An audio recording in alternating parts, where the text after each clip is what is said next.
நான் முருங்கைக்கீரை. உடலுக்கு வலிமை அளிப்பதும் இரும்பு சத்து பெருக்குவதும் என் இயல்பு. நான் பசலைக்கீரை ரத்தத்தை வளப்படுத்தி உடலுக்கு புத்துணர்ச்சி அளிப்பேன். ஆரோக்கியம் வளர என் பங்கு நிலைத்ததாகும். நான் தான் அரைக்கீரை. தினமும் என்னை உண்பதால் உடல் பலம் பெருகும். இயற்கையான சக்தியை அளிப்பதே என் பணியாகும்.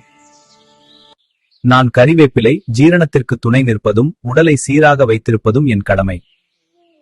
நான் பொன்னாங்கண்ணி கீரை. கண்களுக்கு நலம் அளித்து உடலை தெளிவாக வைச்சிருப்பேன். நான் அகத்திக்கீரை. உடலின் உஷ்ணத்தை சமப்படுத்தி சுத்தத்தை அளிப்பேன். நான் மணத்தக்காளி கீரை. உடலின் உள்ளக சூட்டை தணித்து அமைதியை தருவேன்.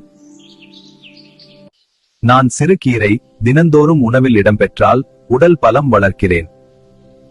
நான் வெந்தயக்கீரை. ஜீரணத்தை சீராக்கி உடலுக்கு உறுதியை அளிப்பேன். நான் தண்டுக்கீரை. உடல் வலிமையையும் இரத்தச் சத்தையும் வளர்க்கிறேன். இயற்கை தரும் இந்த கீரைகள் அனைத்தும் உடல் நலத்திற்கு அரிய பொக்கிஷங்கள். அவற்றை முறையாகவும் சீரான அளவிலும் உணவில் சேர்த்தால் ஆரோக்கியமான வாழ்வு நம் வசம் இருக்கும்.